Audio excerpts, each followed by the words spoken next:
শকুনি লেকের পানিতে ময়লা আবর্জনা, বাতাসে তা জড়ো হচ্ছে দক্ষিণ পারে। প্রতিদিনই বালতি ভরে ভ্যানে করে সেগুলো নিয়ে যাচ্ছেন পরিচ্ছন্নতা কর্মীরা। দীর্ঘদিন ধরে চলছে এমন কর্মকাণ্ড। সুস্বাস্থ্যের জন্য সকালে হাঁটাচলা, বিকেলের মুক্ত বাতাস আর বিনোদনের খোরাক যোগায় মাদারীপুর শহরের প্রাণকেন্দ্র শকুনি লেক। সকাল থেকে মধ্যরাত পর্যন্ত ঘুরতে আসেন দর্শনার্থীরা, অথচ লেকের পানিতে ভেসে বেড়াচ্ছে নোংরা, যা বাতাসে ছড়াচ্ছে দুর্গন্ধ।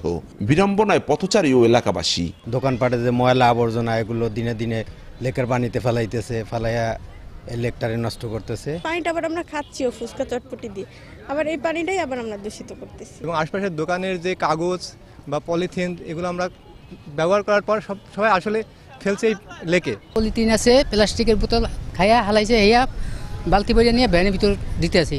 2015 সালে 22 কোটি টাকা ব্যয়ে লেকের সৌন্দর্য বর্ধন করা হয়। এরপর ঈদ, পহেলা বৈশাখ, বসন্ত উৎসব কিংবা বিশ্ব ভালোবাসা দিবসে ভ্রমণ পিপাসুদের ঢল নামে। সাপ্তাহিক ছুটির দিনগুলোতেও পরিবার পরিজন নিয়ে এখানে ঘুরতে আসেন অনেকেই।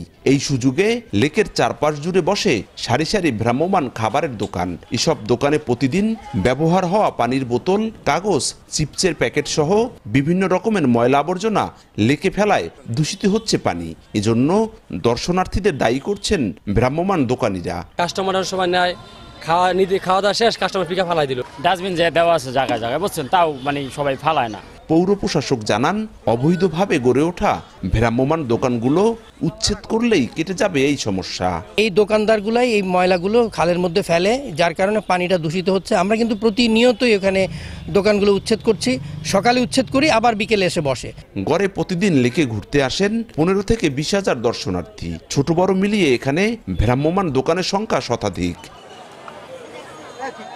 শুধু আইনের প্রয়োগ করেই লেকের সৌন্দর্য রক্ষা করা সম্ভব নয়। এজন্য এলাকাবাসী, দর্শনার্থী ও দোকানীদের হতে হবে সচেতন, মনে করছেন পরিবেশবিদরা। সঞ্জয় কর্মকার, অভিজিৎ, সময় সংবাদ, মাদারীপুর।